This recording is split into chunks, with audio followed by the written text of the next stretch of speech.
Welcome to the Caregiver's Careport. I'm Dr. Corabelle Arps, and I care for caregivers. This episode is brought to you by Scissortail Health Coaching, empowering family caregivers to manage their emotions, mindset, and life changes so that they can be strong and healthy, give their best possible care, and love their lives and themselves. Have you been feeling like you are living under a dark, stormy cloud which blocks out all sunlight? Discouraged, pessimistic, or stuck in negative thoughts? Well, then this episode is for you, because in this episode, we will dive into how we can rise up from the destructive power of self-defeating negative thoughts to a place of positivity in which we can use our strengths and knowledge to deal with adversity, and in the process, heal ourselves and give our best possible care to our loved ones.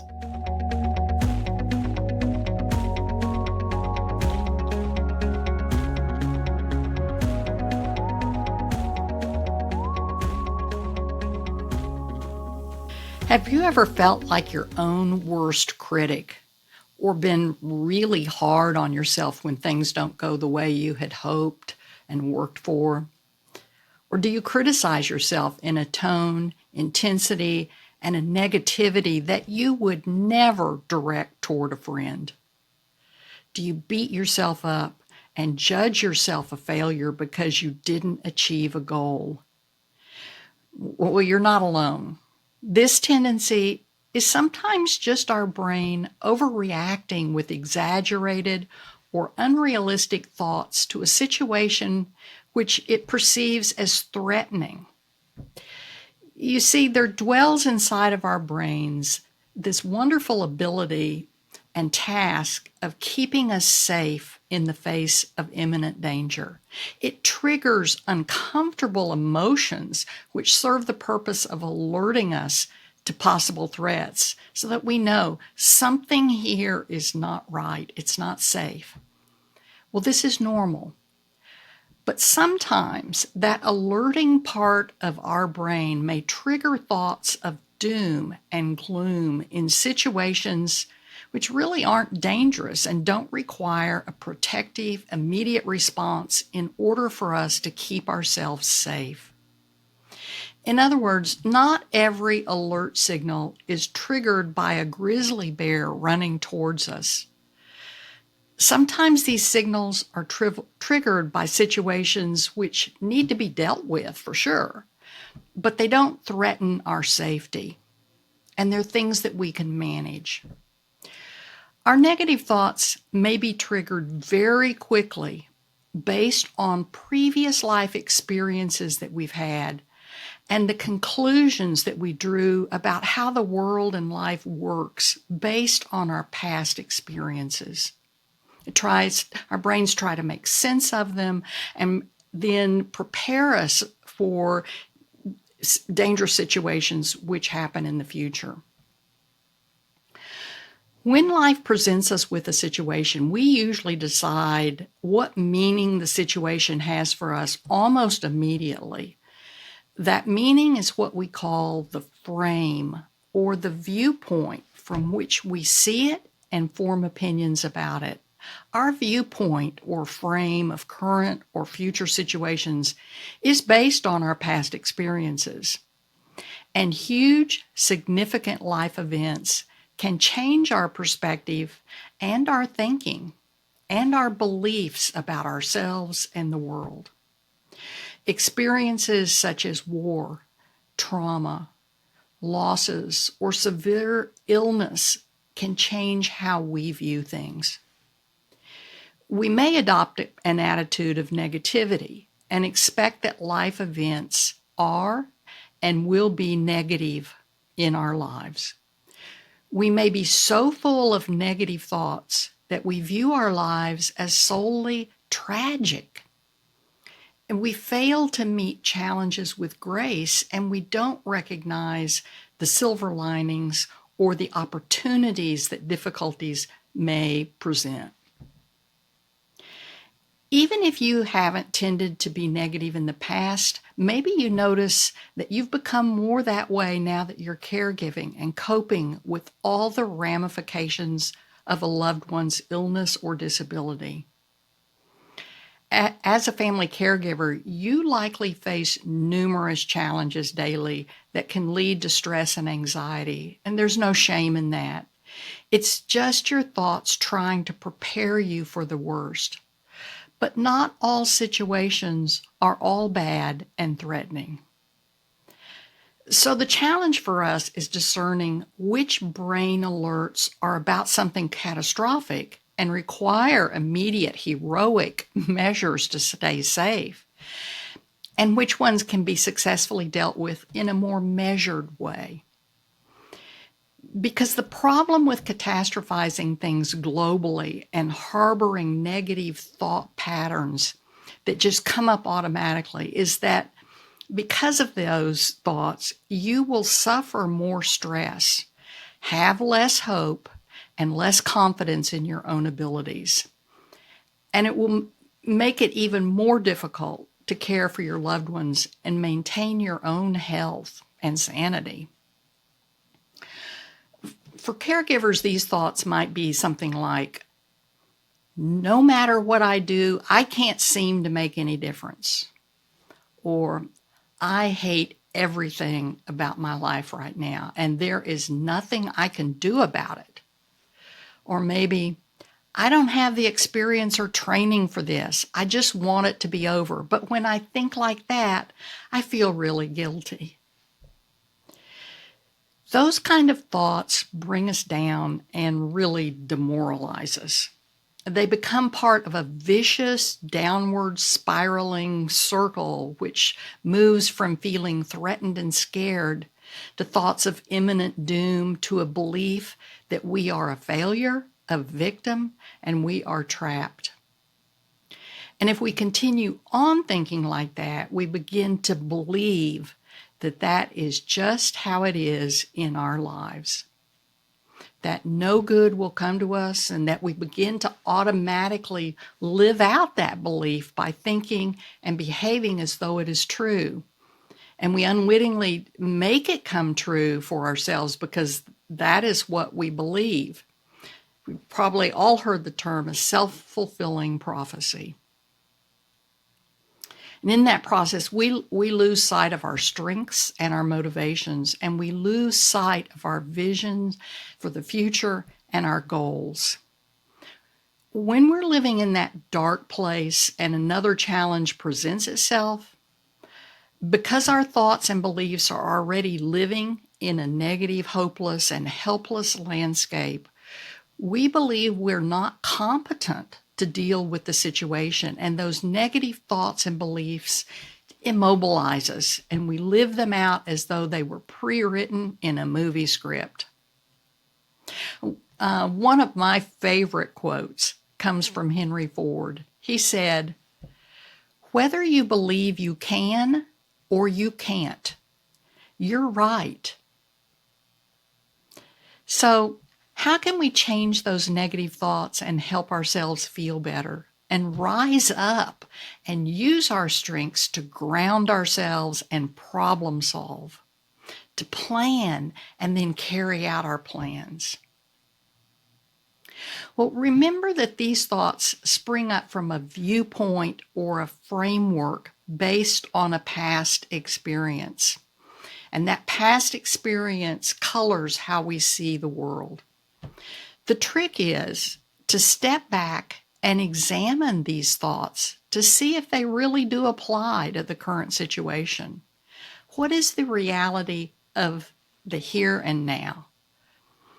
Are your thoughts based on the true reality of the situation?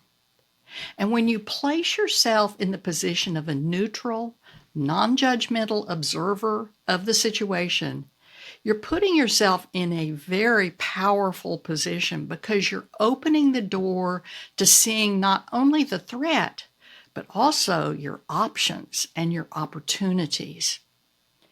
And when you have thoughtfully considered the problem, you can make a logical and doable plan and then use your strengths and talents to execute your plan. So here we go. Let's get you out of victimhood and negativity and into your superhero mode. Here's a proven strategy to move from that vicious circle of negative thinking to positive, thoughtful, and effective coping. There's a strategy called thought reframing that can help you counteract your negative thoughts. So let's get started. And we'll start from the framework of negative thinking. Now, negative thinking, when it just moves way outside of the realm of reality, is based and is not reality-based. It's often referred to as cognitive distortion. In other words, our thoughts are very distorted. Now, here's some common examples of cognitive distortions that you might experience or you might recognize in others.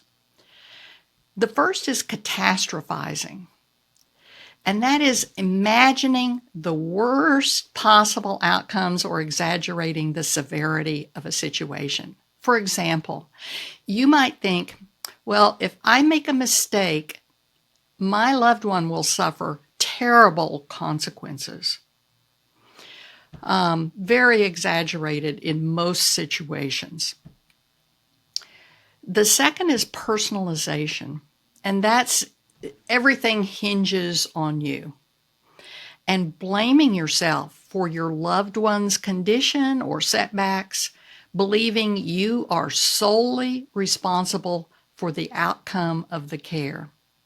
Well, in almost all cases, we're not that powerful, and we're not the everything of the situation, that there are other forces at play, other people who are also there, and we don't deserve the responsibility and blame for everything that happens. Then there's overgeneralization. What that is drawing broad conclusions from a single event, such as believing that because one treatment failed, all future treatments will also fail. In other words, one thing happens and then you believe it will come to pass in every other situation. Another pretty common one is all or nothing thinking. It's seeing situations in black and white terms, such as believing you're either a perfect caregiver or a complete failure. There's no in between. And if you mess up a single time, you are a failure. That's all or nothing thinking. You don't see the gray areas in situations. And the last one we'll talk about is mind reading, and that's assuming others have negative opinions or judgments about you without evidence, such as thinking, everyone thinks I'm doing a terrible job. And I also hear that from caregivers quite a bit when they worry about their friends will think badly of them about decisions they're making. They will assume that they will look bad.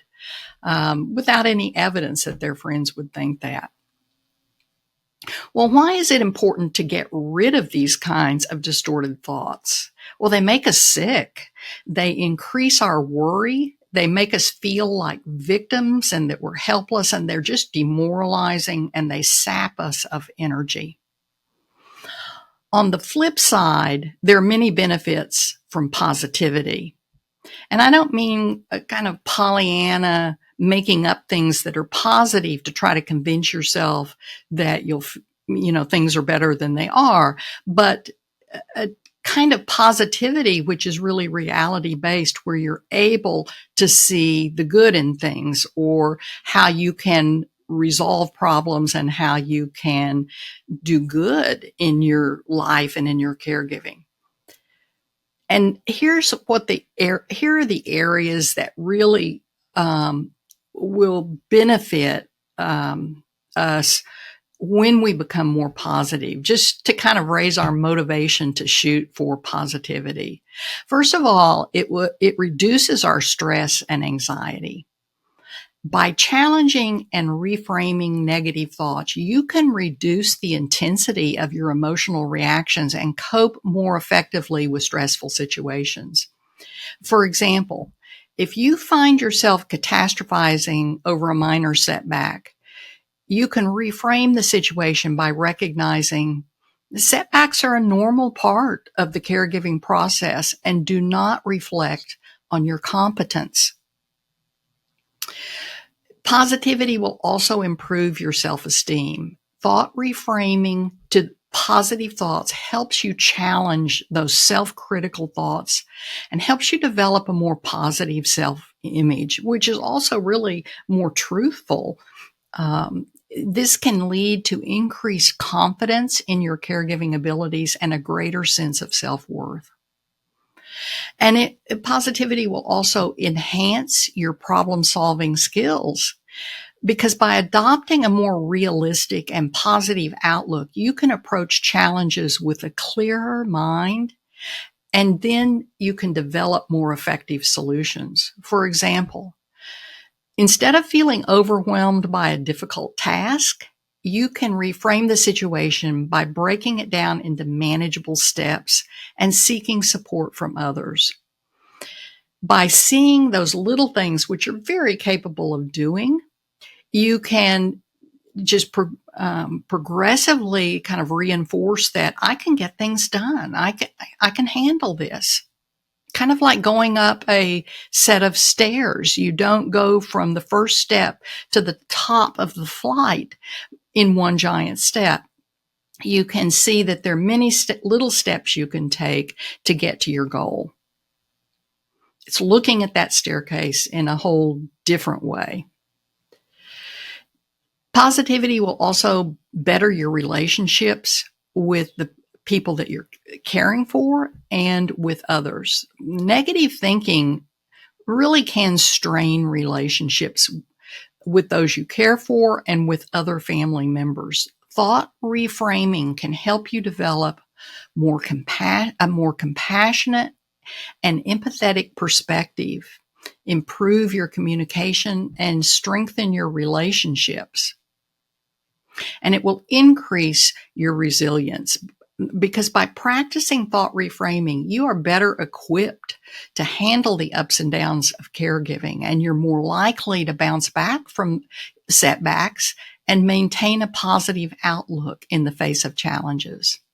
Well, those are some of the good things, right? So let's move on and get into how we can use thought reframing to do a negativity detox and cultivate positivity.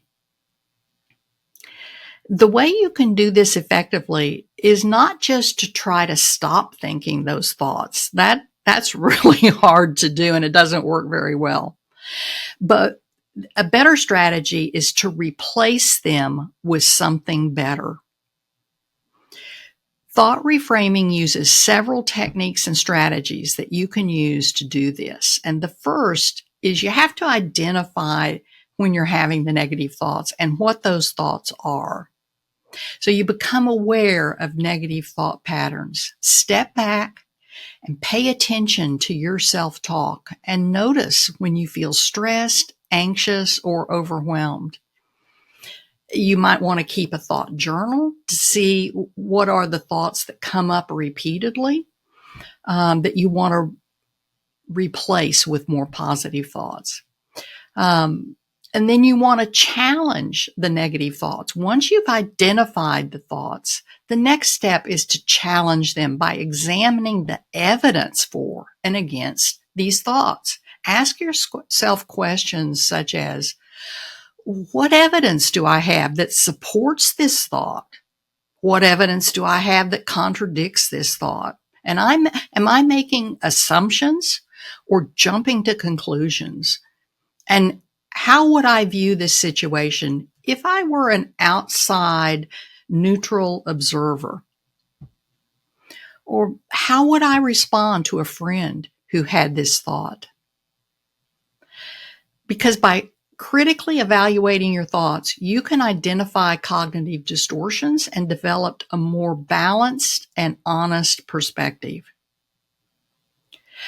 After challenging your negative thoughts, you can reframe them by replacing them with more realistic and positive ones. For example, instead of thinking, I'm a terrible caregiver because I've made a mistake, I could have damaged, the health of my loved one. I just can't seem to get it right all the time. And you reframe that thought as, everyone makes mistakes, and I can learn from this experience to improve my caregiving skills. And this is what I'm going to do next time. Or instead of thinking, I can't handle this situation, reframe it as, boy, this situation is really challenging, but I have the skills and resources to cope with it. And this is how I'm going to do it. Or instead of thinking my loved one's condition will never improve, reframe it as, well, progress is slow and I don't know what the future holds, but I'm doing everything I can to support my loved one's well-being. And then practice mindfulness and self-compassion. Mindfulness, which is just being aware of what's going on outside and inside, and they're important components of thought reframing, because mindfulness involves paying attention to the present moment without judgment, which can help you become more aware of your thoughts and emotions. And self-compassion involves treating yourself with kindness and understanding, especially during difficult times. And by practicing mindfulness and self-compassion, you can develop a more balanced and compassionate perspective towards yourself and your caregiving responsibilities. And you deserve that. I mean, look what you're doing in your life for others. Treat yourself with compassion. And then set realistic expectations. As a caregiver, you might struggle with unrealistic expectations, such as believing you should be able to handle every situation perfectly. Well, who can? Thought reframing can help you set more realistic and achievable goals. For example, instead of expecting to solve all problems immediately, focus on making gradual progress, step by step, and just celebrating small victories. Then seek support and share experiences, because caregiving can be isolating and negative thinking can exacerbate feelings of loneliness and helplessness. It may make you less open to being with others. And I can tell you that probably others, if you're constantly negative, they're going to struggle to be around you and give you support. You can benefit from seeking support from others, such as joining a support group or talking to a therapist or sharing your experiences with friends and family. Sharing experiences and learning from others can help you feel less alone and more empowered to cope with your challenges. And if those other people are encouraging and can give you good feedback about what they're seeing and be supportive in your efforts, that is really very empowering and welcome. And then use positive affirmations towards yourself. Positive affirmations are statements that you can repeat to yourself to reinforce positive thoughts and beliefs. For example, you might say, I'm doing my best and my efforts make a difference. Or I'm capable of handling this situation with strength and grace, and I'm going to do it. Repeating positive affirmations can help you develop a more positive self-image and boost your confidence. So that was a lot. And I'll leave you with this just to sum it up. Negative thinking can have a detrimental impact on your well-being and your ability to provide effective care for your loved ones. But happily, thought reframing offers a really powerful tool for challenging and replacing negative thoughts with more realistic and positive ones. It's a great strategy for you as a family caregiver to cultivate a more positive and resilient mindset.